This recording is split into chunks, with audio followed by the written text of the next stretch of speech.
ಏನ್ ಮಾಡ್ತಿದ್ದಿಲ್ಲ? ನನ್ time waste ಮಾಡಬೇಡ, ಸುಮ್ನೆ ಹೊಂಟೋಗು. ನೀ ಏನ್ ಮಾಡ್ತಿದ್ದಿ ಅಂತ ನನ್ ಗೊತ್ತಾಯ್ತು ಕಲ. ಗೊತ್ತಾಗೋಯ್ತಾ? ಯಾರಿಗೂ ಹೇಳ್ಬೇಡ ಮುಂಡದ, ಯಾರ ಕೇಳಿ ಇಳಿಸ್ಕೊಂಡು ನಮ್ಮ ಮುಗಿಂತ ಮುಂದಾಗ ಅಂಗಡಿ ಹೋಗ್ತಿದ್ರು. ಈ ಸೀರೆ ಉದ್ಬಿಟ್ಟು ಒರಿಜಿನಲ್ ಆಗಿದ್ರೆ ದುಡ್ಡು ಕೊಟ್ರಂತೆ 1000 ರೂಪಾಯಿ. ಅದಕ್ಕೆ ಉಚ್ತಾವಣಿ. ಮುದೇವಿ ಈ ಕಲಲ್ಲ ಉಜ್ಜೋದು ಮತ್ತೆ ನಾ ಬಾಯಿ ನಾನು ತೋರಿಸ್ತೇನೆ.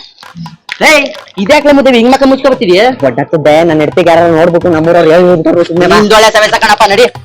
ಇದೇ ನೋಡಪ್ಪ ಗಂಡನ್ ಪಟ್ಟು ಸೆಂಟರ್. ಸೀರೆನ ಇಲ್ಲಿ ತಗೋ ಕೊಡು, ಒರಿಜಿನಲ್ ಆಗಿರೋ ನಿನ್ಗೆ ದುಡ್ಡು ಕೊಡ್ತಾರೆ. ಅಂದನ ಸೀರೆ ನಡ್ತಿದ್ಕೊಂಡು ಬಾ, ನಡಿ.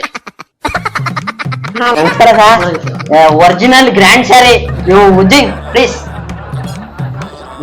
Okay original. How much 9,000 sir. 9,000. 9,000 ತಗೊಂಡೆ ಮುದೇವಿ. ಗೊತ್ತಕೊಂಡಿಲ್ಲ, ನಾನು ಓದವನೇ. ಅಟ್ಟಿದ ಮೇಲೆ more sari please give me amount. Thank you. More sari I will come ನಾಳೆ. ಬಾಯ್. ಕಳ್ ನೋಡ್ದಂಗ್ ನೋಡ್ ನೋಡು. ನಿಮ್ಮ ಅಕ್ಕಂಗೆ ಏನು ಹೇಳ್ಕೋಬೇಡ. ಬರೀ 500. ಸರಿ ತಗೋ, ಆಯ್ತು. ಬರೀ 1,000 ಕೊಡಲಿ, ಯಾರು ಬೇಕಾದ್ರೆ ಹೇಳ್ಕೊ, ಹೋಗೋ. ಈ 15 ಇಸ್ಕೋಬೇಕಾಯ್ತಲ್ಲಪ್ಪ. ಸರಿ ಇವ್ನು ಮಾಡ್ತೀನಿ. ಅಲ್ಲ ಅಕ್ಕ, ನಿನ್ ಗಂಡ ಕಮರ್ಷಿಯಲ್ ಸ್ಟ್ರೀಟ್ ಪಕ್ಕ ಸೆಂಟ್ ರೋಡ್ ಅಲ್ಲಿ ನೀನ್ ಸೀರೆ ಕೊಟ್ಬಿಟ್ಟು ದುಡ್ಡು ಇಸ್ಕೊಂಡವನೆ.